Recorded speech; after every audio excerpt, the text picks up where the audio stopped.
When the Lord was on the lap of his mother, he would at once stop crying as soon as the ladies surrounding him chanted the holy names and clapped their hands. This peculiar incident was observed by the neighbors with awe and veneration. Sometimes the young girls took pleasure in making the Lord cry and then stopping him by chanting the holy name. So from his very childhood the Lord began to preach the importance of the holy name. In his early age, Lord Sri Chaitanya was known as Namai.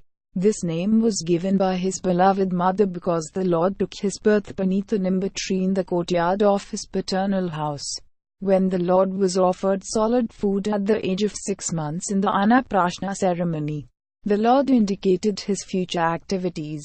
At this time it was customary to offer the child both coins and books in order to get some indication of the future tendencies of the child. The Lord was offered on one side coins and on the other the Srimad Bhagavatam. The Lord accepted the Bhagavatam instead of the coins. When he was a mere baby crawling in the yard, one day a snake appeared before him, and the Lord began to play with it. All the members of the house were struck with fear and awe. But after a little while the snake went away, and the baby was taken away by his mother. Once he was stolen by a thief who intended to steal his ornaments. But the Lord took a pleasure trip on the shoulder of the bewildered thief, who was searching for a solitary place in order to rob the baby. It so happened that the thief, wandering hither and thither, finally arrived just before the house of Jagannatha Mishra and, being afraid of being caught, dropped the baby at once.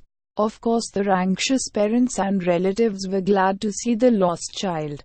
Once a pilgrim Brahmana was received at the house of Jagannatha Mishra, and when he was offering food to the Godhead, the Lord appeared before him and partook of the prepared food.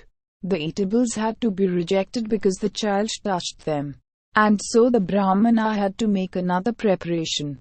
The next time the same thing happened, and when this happened repeatedly for the third time, the baby was finally put to bed. At about 12 at night, when all the members of the house were fast asleep within their closed rooms, the pilgrim Brahmana offered his specially prepared foods to the deity, and, in the same way, the baby Lord appeared before the pilgrim and spoiled his offerings. The Brahmana then began to cry, but since everyone was fast asleep, no one could hear him. At that time the baby Lord appeared before the fortunate Brahmana and disclosed his identity as Krishna himself. The Brahmana was forbidden to disclose this incident, and the baby returned to the lap of his mother. There are many similar incidents in his childhood. As a naughty boy, he sometimes used to tease the orthodox Brahmanas who used to bathe in the Ganges. When the Brahmanas complained to his father that he was splashing them with water instead of attending school, the Lord suddenly appeared before his father as though just coming from school with all his school clothes and books. At the bathing ghat, he also used to play jokes on the neighboring girls who engaged in worshipping Shiva in hopes of getting good husbands. This is a common practice amongst unmarried girls in Hindu families.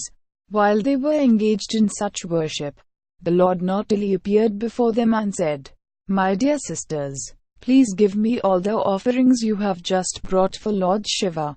Lord Shiva is my devotee, and Parvati is my maidservant. If you worship me, then Lord Shiva and all the other demigods will be more satisfied."